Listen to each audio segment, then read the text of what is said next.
Okay, today I want to show you guys how to record an action so that you're not repeatedly doing the same things. So in Photoshop, we've got the photo we want to perform this action on open, and I am going to open under Windows. I'm going to open my actions palette, okay, where you can see that I have different sets of actions.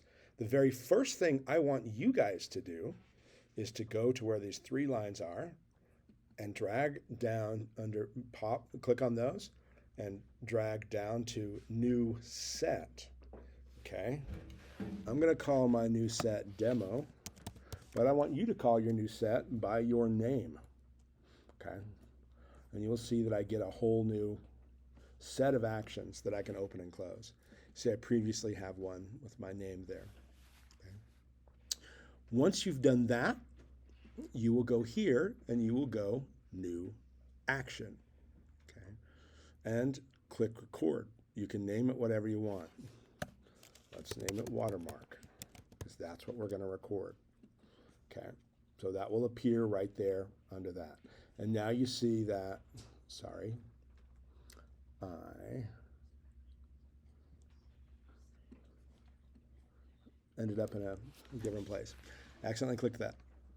You'll see that the red record button is on. That means every step I do, and you can watch for it as I work here, every step I do is going to pop up under here. Okay. So the first thing I'm going to do is open my watermark file. File, I'm going to go to open recent, open my watermark demo, and boom, there it is. Okay. Note that that is here. That is saved. You have to leave your watermark file where it is because Photoshop recorded that information. If you move it or delete it, this action will no longer function. Okay. So I'm going to Command A to select all, Command C. I'm going to tilde back over, and you see how that pops up. Select previous document.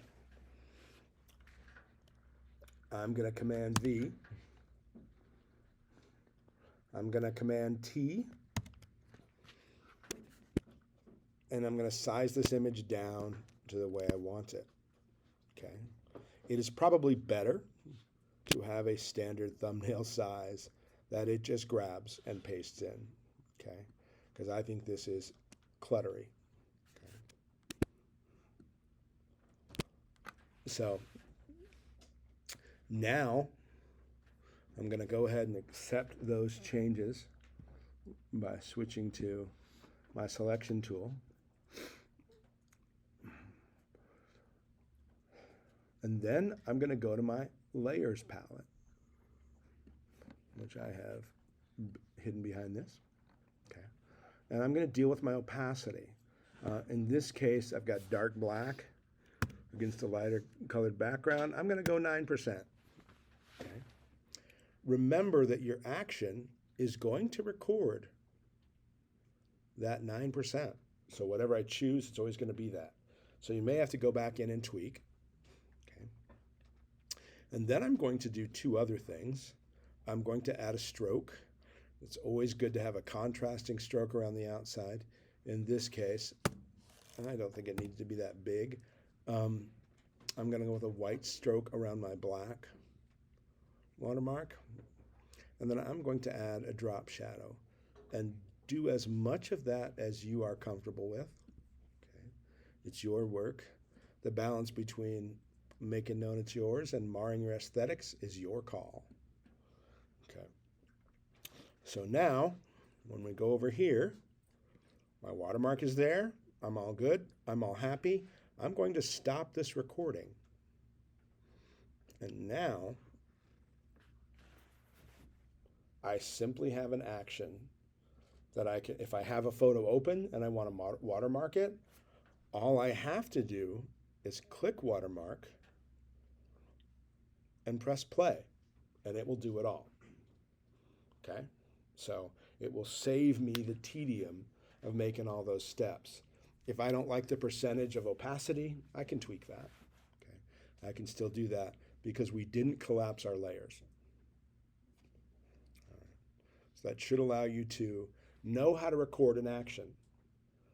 I won't teach it to you again, but this is also something you can do if there's a preset or a color profile or a thing you always want to do to your photos.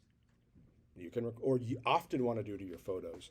You can record an action and have it sitting there ready to just bust out that work for you quickly so you don't have to drag around slowly. Okay. So to me, this is a very powerful tool. It opens up a ton of time savings to you, however you want to use it.